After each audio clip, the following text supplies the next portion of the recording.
তো গাইজ খাদান মুভির আর একটা পোস্টার ড্রপ হয়ে গেছে, কাল রাতে ওই পোস্টারটা ড্রপ করা হয়েছে। আপনারা দেখতে পাবেন যে কোনো সোশ্যাল মিডিয়াতে। দেব আর দেব এন্টারটেনমেন্ট তারা আর কি পোস্ট করে দিয়েছে। তো পোস্টারটা আমরা কি দেখলাম? ওই পোস্টারটায় আমরা যেখানে দুটো লুক দেখতে পাচ্ছি, এক হচ্ছে দেব এবং যিশু সেনগুপ্ত দুজনের একসাথে লুকটা দেখতে পাচ্ছি। আগে কি হচ্ছিল যে তারা একটা স্পেসিফিক তারা এক একটা করে লুক আর কি রিভিল করছিল, কিন্তু এখানে আমরা একসাথে দেখতে পাচ্ছি যেখানে দেব আর কি সামনে আছে এবং একটা অস্ত্র নিয়ে আছে, তার পিছনে যিশু আছে, যিশু কিন্তু একটা অস্ত্র নিয়ে আছে। এখানে এই পোস্টারটা থেকে অনেক কিছু বোঝার আছে। তো আপনারা ভাববেন যে এই পোস্টারটাতে একটা মোটামুটি আহ একটা পোস্টার যেমন ড্রপ করা হয় সেরকম, কিন্তু না, পোস্টারটা যদি আপনারা ভালো করে লক্ষ্য করেন তাহলে দুটো জিনিস দেখতে পাবেন। তো দেবের দুটো চরিত্র আমি এর আগের ভিডিওতে বলেছিলাম, এখানে সেটাই হবে এই মুভিটাতে। একটা বাবার চরিত্র এবং এক ছেলের চরিত্র। এইখানে যে আমরা লুকটা দেখলাম এই পোস্টারটাই, সেটা হচ্ছে বাবার, এই বাবার চরিত্র, এবং যিশু সেনগুপ্ত সে পিছনে আছে। তো কেন আছে এটা ভাবার আছে। কিছু সেনগুপ্ত আমরা সবাই জানি এই মুভিটার মেন ভিলেন, এবং এইখানে যে দেব সামনে এসে দেখবেন একটা অস্ত্র নিয়ে, নিচের দিকে দেখবেন অনেকগুলো দু তিনটে ডেড বডি পড়ে আছে। তো এখান থেকে একটা জিনিসই বোঝায় যে দেব যিশু সেনগুপ্তর জন্য সে সবকিছু করতে পারে, মানে তারা দুজন বিশাল ভালো বন্ধু। এবং সেইখানে যিশু সেনগুপ্ত সেইটার আর কি ফায়দা লোটে।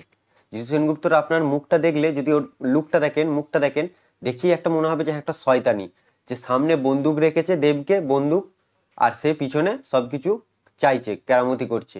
ওর মানে লুকটা দেখলে বুঝতে পারে। এবং এখানে দেবের যে চরিত্রটা, যেখানে আপনি লুকটা দেখবেন, ও একটা সিরিয়াসনেস, তার মধ্যে একটা সিরিয়াসনেস দেখাচ্ছে, দেখবেন আপনারা ভালো করে লক্ষ্য করবেন। তো সে সব কিছু করতে পারে তার বন্ধুর জন্য, কিন্তু এর যে বন্ধুটা পিছনে যে দাঁড়িয়ে আছে যিশু সেনগুপ্ত, সে কিন্তু তার একটা শয়তানি ভাব আছে। আর গাইজ পিছনে যদি আপনারা ব্যাকগ্রাউন্ডটা দেখেন, এর ব্যাকগ্রাউন্ডটা দেখবেন সেই একটা খাদানের, কয়লা খাদানের একটা ব্যাকগ্রাউন্ড, যেখানে নিচে দেখবেন অনেকগুলো কয়লার পড়ে আছে, এবং পিছনে সূর্য, সেই একই একটা পোস্টার যেমন আমরা আগের পোস্টারগুলো দেখেছিলাম সেরকম একটা ভাইব দিচ্ছে। এবং এই মুভিটা নিয়ে মোটামুটি সবাই এক্সাইটেড, আমি তো বিশাল এক্সাইটেড। কারণ গাইজ সব থেকে মেন জিনিস হচ্ছে গোটা বাংলা ইন্ডাস্ট্রি এই মুভিটার দিকে তাকিয়ে আছে, কারণ এটা একটা বিশাল একটা ওপেনিং করানো দরকার এবং ব্লকবাস্টার হওয়া দরকার। মোটামুটি সবাই একটা এই মুভিটার দিকে তাকিয়ে বসে আছে। মানে খাদানটা ভালোভাবে প্রমোশন করছে দেব আর কি, খুব ভালো। মানে প্রতিটা আর কি লুক রিভিল করে তারা প্রমোশনটা কিন্তু তারা চালিয়ে যাচ্ছে। আর গাইজ এটাও একটা দেবের একটা বড়সড় কামব্যাক হতে যাচ্ছে, কারণ আমরা সবাই সবসময় একটা দেবেরকে ফ্যামিলি মুভি নিয়ে আর কি দেখেছি অভ্যস্ত, এবং এইখানে অ্যাকশনসটা দেখতে পাচ্ছি। তো গাইজ দেখবেন এই মুভিতে দেব একটা ডায়লগও দিয়েছে এই রিলেটেড, যে দেখবেন বলেছে ফ্যামিলি নিয়ে ব্যস্ত আছি বলে কি মনে করেছিস অ্যাকসেন্টটা ভুলে গেছি। এই যে ডায়লগগুলো, এখান থেকে বোঝা যায় যে সে কিভাবে কামব্যাক করতে যাচ্ছে, এবং আমরা দেবকে একটা নতুনত্ব দেখতে যাবো। যেখানে দুটো চরিত্র বললাম, এবং জিতু সেনগুপ্ত ভাই, ও তো বিশাল ভিলেন, বিশাল ভিলেন। তার চরিত্র, তার লুকটা দেখলেই ভয় লাগছে।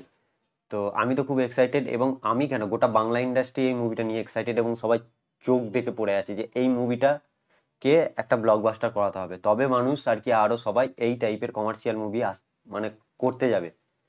তো গাইজ এই ছিল আমার ছোট্ট একটা ভিডিও, ছোট্ট একটা আপডেট রিভিউ। তো ভিডিওটি ভালো লাগলে অবশ্যই একটা লাইক করবেন, এবং চ্যানেলে নতুন হলে চ্যানেলটি সাবস্ক্রাইব করে দেবেন, যাতে নতুন নতুন ভিডিও সবার আগে আপনাদের কাছে পৌঁছায়। তো চলুন নেক্সট একটা ভিডিওতে দেখা হবে।